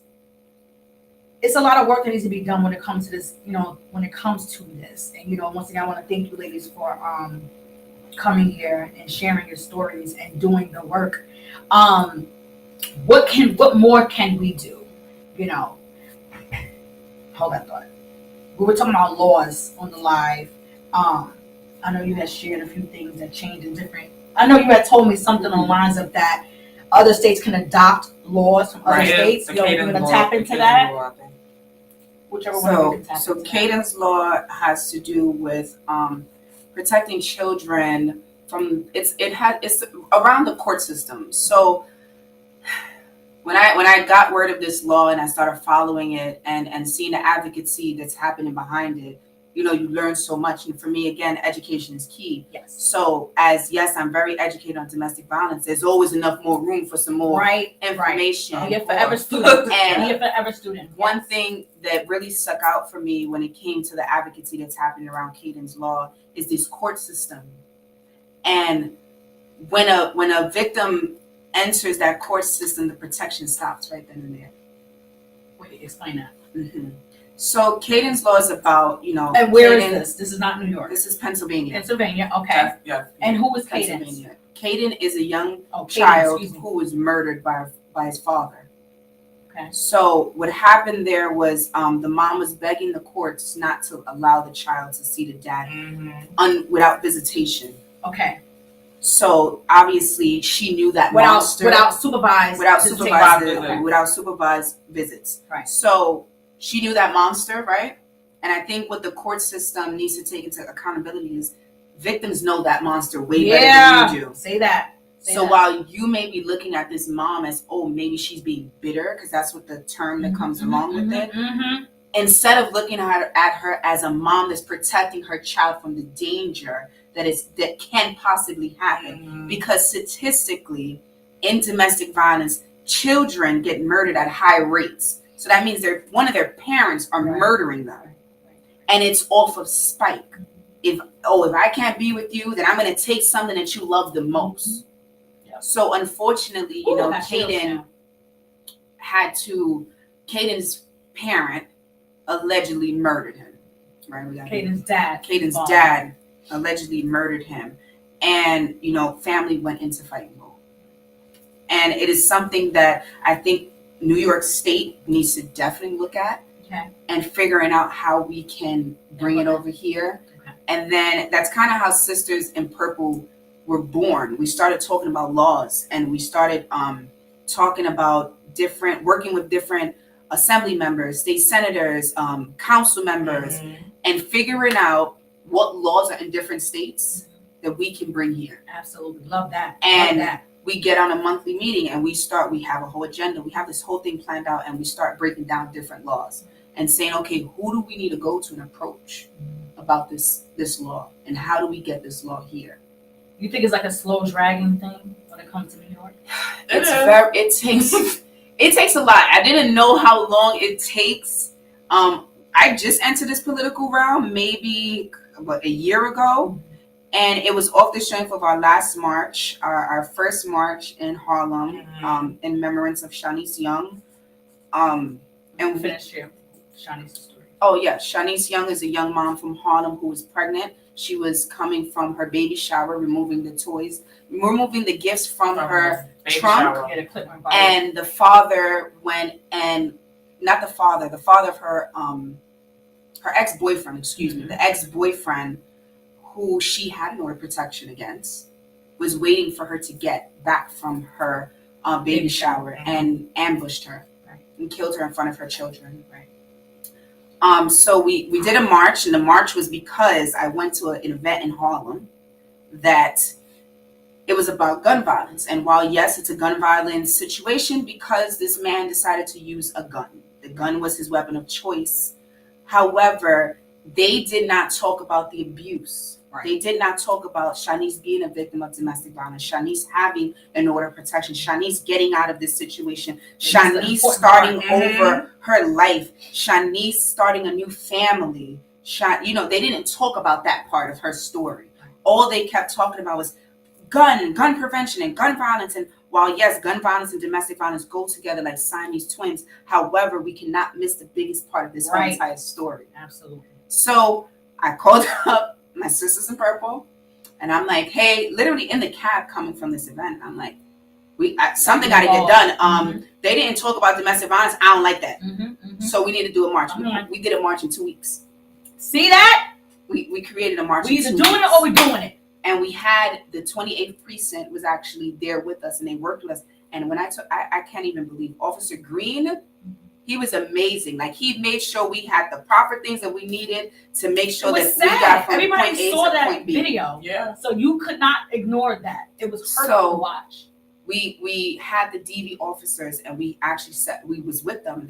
They marched with us and everything, and we had the conversation with them.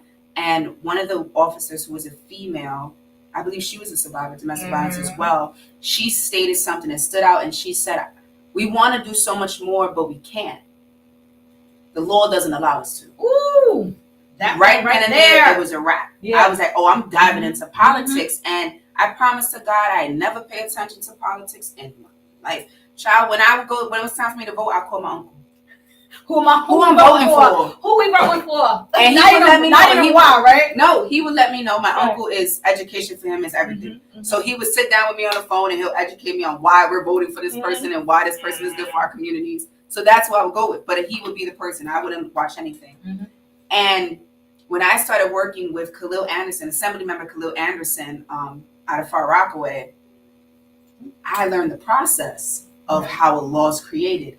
All the actual hard work that goes behind these laws, the meetings that go behind these laws, when you're at the floor and you have to basically present this law to the senators. And I was in there, child, crying. Okay, I had senators crying. I had everybody in the house was crying because it touched me that all these people were in this one room, right? Right. And they cared enough to be here. Yes. They cared enough to be here because obviously they see it's an issue. It's an issue.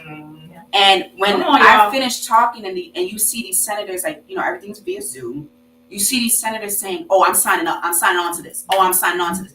That literally, like, my heart was like filled because I'm like, oh my God, like they see this as an issue. This is something, but it's not something that just stops there, right? You got to get your bill and you got to get it to the Senate floor and then you got to get it to pass the Senate floor. Then you got to get it to different places. So luckily for us, the Destiny Smothers Law, which is the Purple Alert System, and I can talk about who Destiny Smothers is. It's a young woman from Far Rockaway who was murdered by her baby daddy.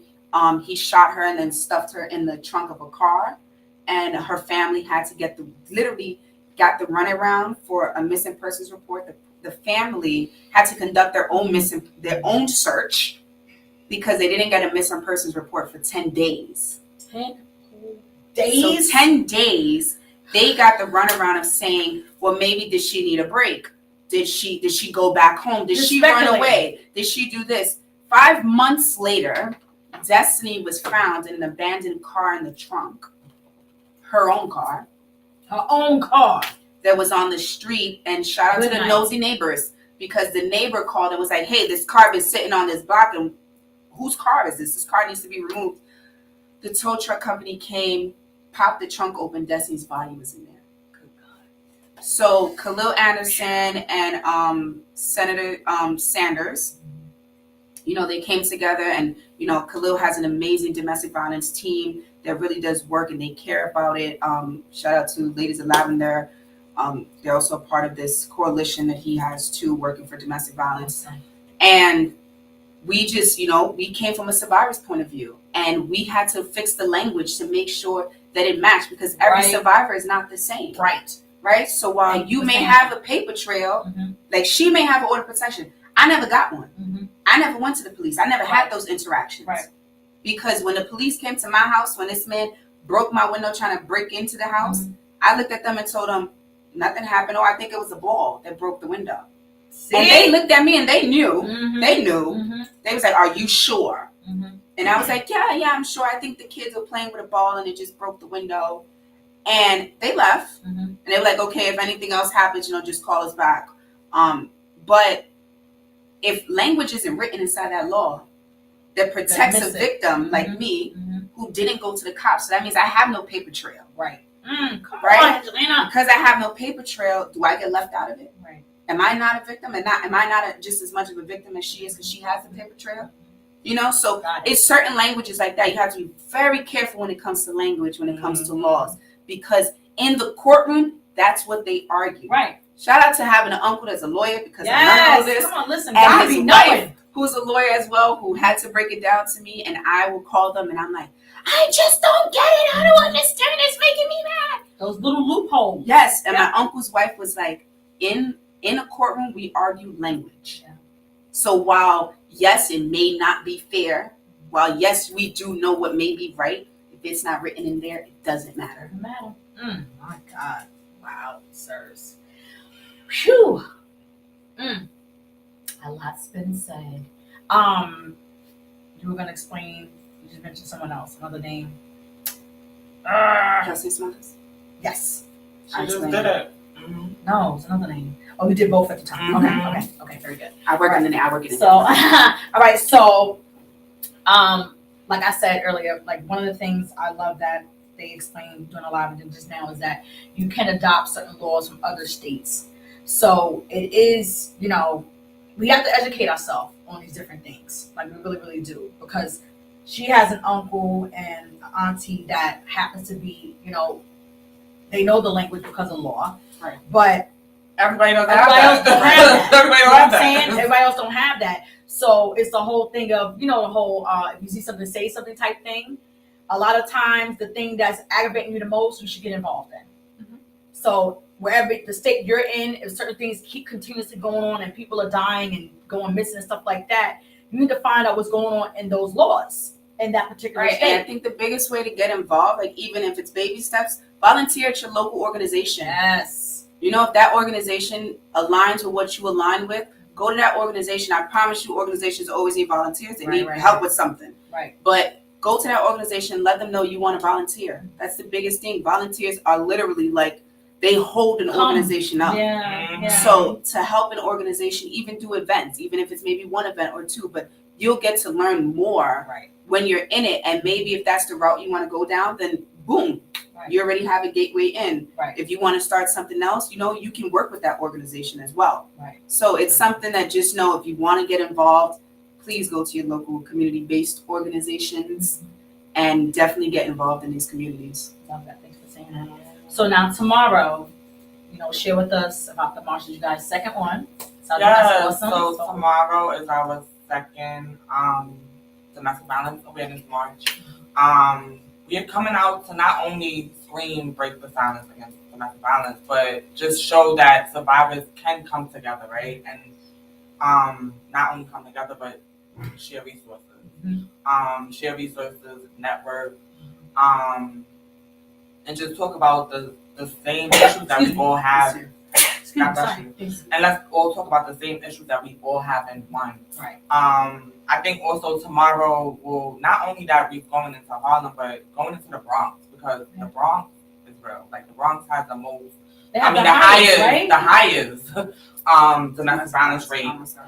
Homicides, yeah. So, and I think it's important for us to go there, just to bring awareness, but just to also show that we can stick together. We can all come together on one accord. Because people have their own perceptions of survivors, and I think for us showing up and saying like we don't want that, didn't die. Not only that we didn't die, but we're out here doing the work. Yeah, because not every survivor can. Right. I think that's important. Say that for people to right. know. So it's going to be super dope. We're going to start off in Harlem, 145th Street, in Lenox. Not Lenox Boulevard. Yes. And we are doing a prayer. One thing that's very important to us is to show respect to our fallen sisters. We're going to be saying their names, make sure their names is never forgotten. Right. And we're doing a balloon release for them in honor and memory of them, and then marching into the Bronx and then we'll end up on 162nd Street between Grant and Morris, and we will be having a domestic violence resource fair. Outside, we're gonna have music, face painting, a whole bunch of organizations that signed on to join us, which is amazing. Love that. We have Vow, we have Ladies Alive, we have Wow and Co, we have VIP, we have Sanctuary Families, Gotta Stop LLC, of course, Returning Hope, which is me, and several different other organizations. So that's something that is very powerful because Sisters in Purple was also created on the fact of we're way more louder together. Yeah, we're better together. Voices travel and they can't ignore us, right? They can maybe ignore one or two.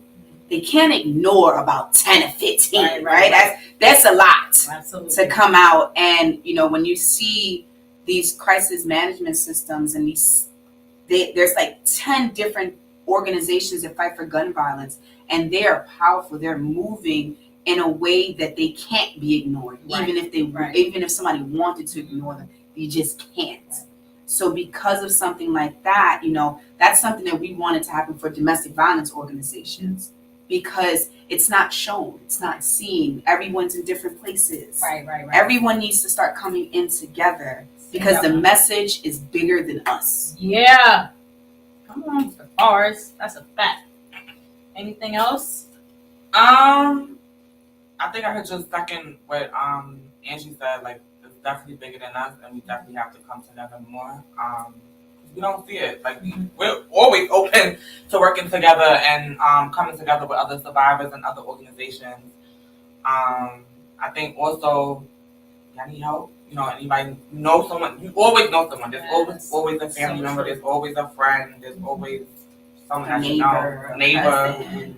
Give us give them our number. Give them our email address or our website, whatever the case may be. But I think also just knowing that you now have a resource, and that's us. Right. So use that resource and also share the resource. Absolutely. Yeah. Absolutely. So, do you feel like, why do you think the Bronx has the highest? Why do you think that? Is it overpopulated? Like, what's happening? Why does the Bronx have the highest? I don't think there's even an answer to that.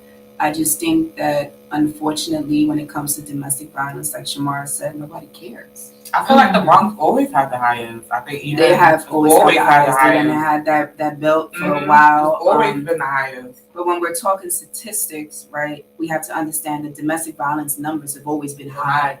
And there's never been a moment in history where they were low, right? Domestic Violence Awareness Month is only 40 years old. Right. Wow. So they've only been really bringing awareness since 1981. Mm-hmm. Wow. My grandma's 60. Right.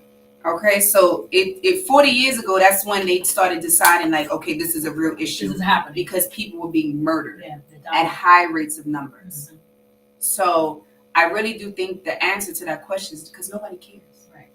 Nobody cares. So if I'm not showing that, if I can show that I can do something and get away with it, well, I'm not going to. Right. Hello. Yeah. That's real. Domestic violence serious. That's real. Now, I know you mentioned that some other things you went through, as a child. Do you feel a lot of the women who have dealt with domestic violence also have backgrounds of sexual abuse as well, and other things, alcoholism, the environment they grew up in, and that's what you also have to deal with? Because my thinking is, when you're dealing with something like that, this is the time where you're just like, I'm going to end up dying in this situation. But you also need help with those other entities as to why you were in that. Mm-hmm. So how does that work? Do you guys also work with other organizations connected to sexual abuse and stuff like that as well? Mm-hmm. NA, what is it? What's the NA stand for again? Oh my goodness. Narcotics Anonymous, and then AA, Alcohol Anonymous or whatever. You guys work with them as well? I don't think we've ever tapped into like drug addictions. Mm-hmm. I'm not opposed to it. I'm very open to doing a couple classes on domestic violence in one of the rehabs as well. I think that's important because you will find survivors there. You will find that people who they're numbing something, right? Right. So what are you numbing? What are you running from? Right. let's get down to that root of what you're numbing. And a lot of it will trickle down to your childhood, right? What happened in your childhood? I think that for me, when I watched the women in my family grow up, it was just the stories, because these women did not talk. Okay, getting these stories out of them was hard, because again, it was instilled. What happened in here stays in here. You don't talk about these situations. So I remember having these conversations and really being the first one to kind of be like, it's okay to talk about it. Let's talk about it. And I would start off the conversation very gradually, right? Like, I'm not coming at you as like, well, you're a survivor, so tell me a story. No, I'm gonna start talking to you about somebody else's story. And I'm gonna tell you about what I went through. And then it's gonna open a floodgate of where you feel comfortable to speak. A safe space. And I remember having conversations with some of the women in my family, and it's kind of like you see the bricks get lifted off their back because they're finally free to speak. And someone has created a safe space for them to be able to say that. So a lot of women I've come into, even myself, I was sexually molested as a child. Do I think that was the reason why I was in an abusive relationship? Absolutely not. I think, again, for me, education is key. A lot of people that you speak to, if we start talking about schools, what did they talk about abuse in school? No. I wish they did. Maybe I wouldn't have been through that. You know, did you talk about abuse in your household? Did your mom or your dad or your auntie, your grandma, whomever was your caregiver, did they sit down with you and let you know this isn't okay, this isn't acceptable, this is not what you do? 9 out of 10 they didn't, because in that generation that was normalized. Right. Again, domestic violence awareness is only 40 years old. That's so the people back then, they normalized that, and it was kind of a thing where you were like, you know, well, what did you do? You know, everybody saw Tina Turner's story. Yes. Right? Everybody saw a lot of people's mama. Her mama. Yeah, mamas. You seen Diaries of a Mad Black Woman and all these different stories where these is real things that happen to women. You know. So shout out to movie too. Shout out to Tyler Perry for actually making this a thing, right? Yeah. Shout out to Tyler Perry for putting these in these movies where it's like, all right, we're not gonna keep ignoring them. Yeah. You know, Enough was a different type of movie because it showed a woman fighting back. Yeah. And it showed his mama like that wasn't acceptable, like, right? That was bugged to me. Yeah. We look at what's happening in Islam and the women in Iran right now that are fighting just to be able to take off and show their hair. These women are putting their life on the line because for generations you're told this is how it happens. This is what you have to do. You gotta walk on the other side. You can't do this because the man is the head of the household and you're not allowed. This is written into religion, for God's sakes. Okay, so I don't think that you're gonna find like where it's like, oh, this happened because of this. I think that the root of domestic violence is lack of education. We were not educated on domestic violence. It wasn't even a thing. The name domestic violence isn't even old enough. Right. So because there was no name to it, how can I teach it? How can I educate the people behind me? But I think as a newer generation, right? Yes. As we're coming into this advocacy, please reach back there. Come on. Reach back there. Telling you. Because your grandma got a story that she wants to say so bad. Your grandma has trauma that she wants to finally get out. Absolutely. And you also have to give the people back there that have witnessed and have been told they should shut up and just put their head down and feed their man. Maybe you didn't make dinner correctly. And maybe this wasn't right. Or, well, why you not fighting back? You better start fighting back. Instead of that one right leave there. them. Yep. Get out the household. Leave her. You don't deserve that. So I think it's lack of education. Gotcha. But also, you know, that's why we have professionals who go to school for psychology and different things, so they can be educated to tap into places that you may not even know is connected to domestic violence or connected to dealing with emotional trauma, or, you know, the brokenness that you're just not aware of because we weren't allowed to talk about it. Right. We come from the generation of whatever goes on in his house stays in his house. So how would you know, being molested at a certain age or whatever, how they gave you a certain brokenness where you may have been easily preyed on because you weren't allowed to speak about what happened to you. You know what I'm saying? Or it was made to look like, okay, well, we know Uncle such and such did that, but you can't call the police because it's going to get deported. So now you're victimized again. You know what I'm saying? So that also brings where you're not allowed to express Right. you're hurting, or now you've suppressed it to a place where you don't know you don't know that you're responding a certain way. You don't know what kind of energy you're giving off to a certain person who has that praying energy. You know, because there are men and women who prey on people who they know are broken. Yes. They only deal with people who have a broken situation. They only, like, I know dudes who I promise you, they only deal with women who are dealing with a baby father that they just happen to have a kid, so they didn't have a real relationship, so the baby father's respectful, so they're basically on their own. They only deal with women who have a child and no connection to the guy. So they can slide in and look like the great stepfather who's working and taking care of my child, so he loved both of us. You're missing the subtle energy that he's because of the brokenness. Right. So, you know, I am heavy on, you know, advocating for therapy. You know, get the help you need and be real. You know, be real about, you know, where you are in your life and the things that you desire for yourself. Because that's what they're the professionals. You know, say whatever you need to say so they can tell you what they're seeing. And then you can say, okay, this is something I need to work on. Because now I get why people been calling me this or been saying this to me for years and I didn't get it. So, you know, we don't break that generational curse. Break it. It has to be break that generational curse because, you know, for Black and brown people, you're deemed as crazy if you go to a therapist. You belong in a nut house. That's literally what they would tell you. Them old folks would be like, you crazy, you need medication. Like, no, the trauma that you done put on me is the reason why I need to go speak to Susie, because Susie is not going to judge me and call me crazy because I need help. Right. But it's also, right, you still got to go back and realize the reason why your grandma or your mama is saying that because her mama taught her that. That's a fact. And then her mama before her taught her that. So the generational curse has to be broken. And a lot of times it's the grandmamas, because mama wasn't able to raise you at that particular time for whatever reason. So grandma's old school. Old school. They got to make sure that in that, what they call, what's the gown that we have? Bata. They got their gown on. They got the food ready for whenever husband comes home. He come home with a drink and acting crazy. They going to deal with it, put you out of bed and do what needs to be done. They ain't talking about all that happened. You know what I'm saying? So they passing that same energy on to you.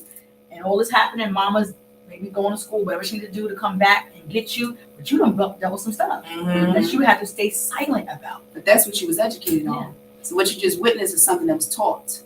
So you got taught that grandpa coming in here drunk, grandma making sure like the food is right, she makes sure everything's ready and done, and then she makes sure that she calms him down and handles him how she got to handle him.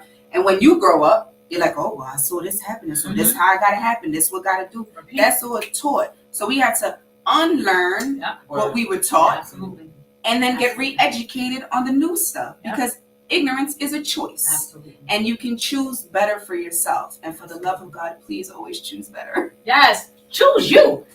Choose you. Choose you. That's the age we're in. I'm so glad that we're seeing more about mental health issues and getting therapy and getting help you need and self-love and self-care. You know, I'm so glad that we're getting to a place where we understand some of us really do have PTSD. Like a lot of us have PTSD. Dealing with depression, that we just been functioning but depressed. You know what I'm saying? And we got to do better. So listen, thank you so much, ladies, for coming on. Please share with everybody, you know, where they can reach you, the name of the organizations as well as again, and the names of the organizations. Again, you can share Instagram, whatever, how they can reach you. And we're gonna close out. Okay. All right. So you could definitely catch me on IG at BLU Black Love Unite. And also at the Voices of Women and my personal page, of course, at Shamara Kel. You can also look us up at thevoicesofwomen.org. All right. And just spell your personal page. SHAMARAKELLZ. Yeah, Angie. So I am obviously Angelina Rosado. You can find me on Returning Hope at Returning Hope on Instagram and Facebook. It's facebook.com/Returning Hope Inc. And we have a domestic violence support group on Facebook that has over 680 something survivors of domestic violence throughout the world. Okay, nice. It is a private group for women of domestic violence who have suffered at the hands of domestic violence. You feel free to join in our support group.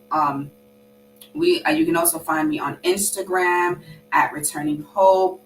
And my Instagram is I am Angelina Rosado. So IamAngelina-Rosado. Bar. You just killed that. Feel free to contact me if you need any help or if you just want to tell your story. I do share stories of survivors on my Instagram page. It's actually how I met Shamara. I had a speak up campaign, and Shamara was one of the survivors that wrote in her story. That. And then she was like, and then we went to an event, and then that's how we met. We went to a Tony Divine Connections, honey. And she's been stuck with me ever since. She was like, oh, I'm from the Lower East Side. I'm like, girl, it's God, honey. It's God. Then yes, ever since, it's been. I love that. He brought them together and then doing the work. They're in these courts. They're in these DMs. They're in these assembly people. They tell you to vote for certain people for certain things they're doing, and they are doing the work because they are being the change that they needed when they were going through what they were going through. So thank you so much, ladies. When I tell you I'm so humbled that you came, I know there's so much work to do, and I feel like I need to do more as well. I need to get involved. This is just like icing for me. I want to really do more for men and women, that have definitely been affected by DV. And you just speak, I was getting chills because I have such a heart for the youth. I've been working with kids since I was 13 years old. My first job was the counselor, yes. So I know you were my counselor. I went through sexual abuse as a child, so I always could tell when kids went through stuff because they were me. So just hearing you speak about the teens, and that's something I would definitely absolutely love to get involved with. But they can't do this by themselves. They said more than once, volunteer. Volunteer. Pop out at our march tomorrow. Yes, I was going to say tomorrow. Volunteer. For some who may not be able to donate their time, you can donate your funds if you have it. So contact them for whatever work you can do. You go to returnandhopeinc.org, okay, and hit that donation button. Yes. What is it? Sisters in Purple. Sisters in Purple, yeah. And follow us on Sisters in Purple as well. Yes.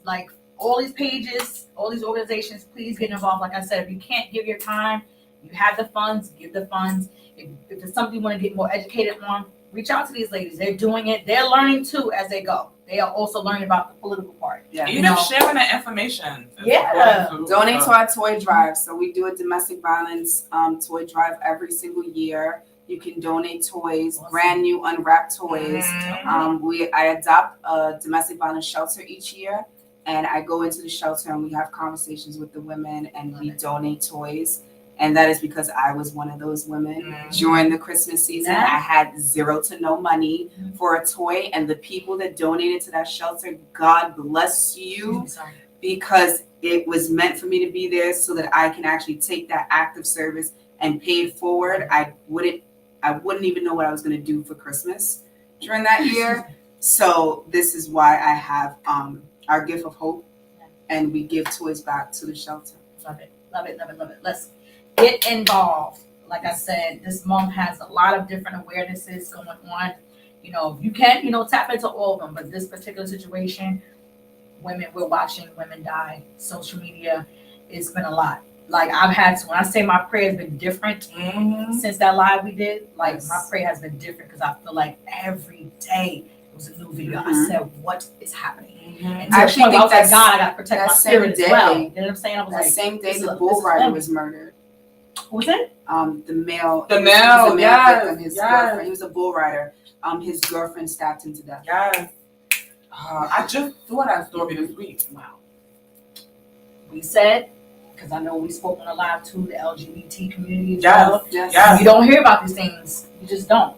They're seeing all of it. Yes. They're seeing all of it. So this is not just about women.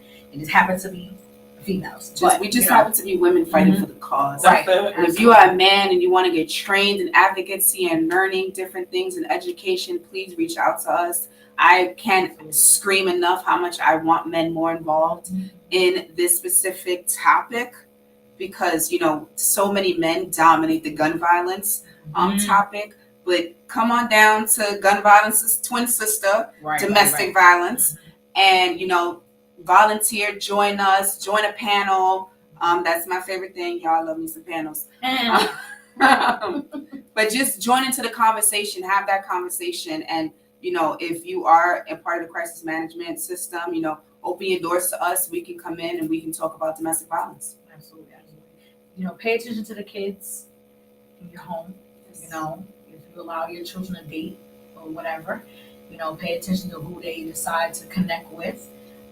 Just pay attention. Have those conversations. Have those real conversations. Be very transparent. Yes. Kids like honesty. Yes. And they smell bullshit. Yes, they do. That's okay. A fact. You want to get an honest answer? Ask a child. Have a conversation with a child. Have that conversation. Please pay attention. The conversation should be age appropriate to whatever age that child is, right? So you don't want to use wisdom. Yes, absolutely. Please.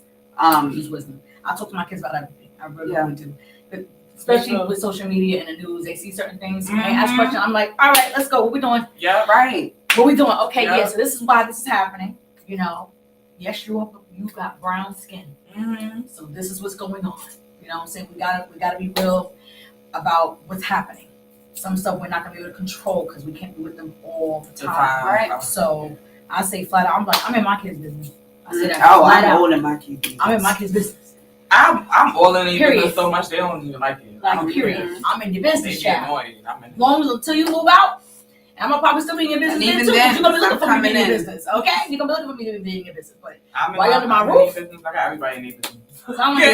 Telling you, this is what saves lives. This is what saves lives. Conversations, education, and the awareness and getting involved. Action. So let's do more. Let's talking. More walking. Period. Okay. Period. Okay. Well, listen. Make sure you guys follow these amazing women on social media. Contact them for whatever questions, because I'm sure there's. Listen, I didn't tap into half my little cords. I was being all fancy tonight. It didn't work, child. But it didn't work. It's all good. It was God. But so many different questions I have for them, but do your work. Whatever question that you have, contact them and see what's what. Tomorrow's in March. Get involved. This is their second one, which I think is amazing. Shout out to you guys. So get involved. Things connected to the laws. The language. Shamara may need you. She got her uncle or whoever, but he ain't gonna know everything. Right. We all here for working with lawyers, working with doctors. Let's go. Working with therapists. If you're a therapist and you maybe want to donate a service or something, please contact us. I promise you I got a couple lists of people that can use it. I'm here for any way that we can collaborate, even if it's just doing referrals to you, then please reach out to us. Because it takes a village. Absolutely. I love that. I say it all the time. Yes. Village, honey. It takes the village. Okay. So yes, please contact them with all your questions. Make sure you subscribe to the podcast. Thank you to everybody that came on tonight. I can't wait to screenshot and send them the comments y'all was giving, because y'all rocking out. They can't see it. I can see it. I got privy to it. So thank you to everyone who came on the live on tonight. Please share this with somebody that came on in your heart tonight. If you were on this live, I know you thought about some people. I know they touched some subjects or some things that had you like, wow, y'all remember that time. Send it to them. Send it to them. Don't be scared. Because I know some of you, the first thing you think is they're going to get an attitude. They're not going to want to receive. Child, what they going to do? Ain't nobody ever died about somebody being mad at them for 20 minutes. It's okay. They'll be all right. Send it to somebody that you know needs to be encouraged. Okay? Send it to that person. Okay? Or just share it with whoever. Share it with whoever. Whoever comes to mind, whoever comes on your heart, though, just send it to that person. You never know. They may see these two women and be like, listen, I need help. Right. Tomorrow's the day. Or tonight's the night. I'm doing it. Period. So, please don't be ashamed. Send it through it. Thank you so much for coming on tonight. And that's it. Thank you again. Thank you. Angelina and Shamara. It's an inside joke, y'all. Y'all had to do it. But yes. Everybody enjoy your night. Have a good evening. And if you can make it out tomorrow, make it to the, what is the march called?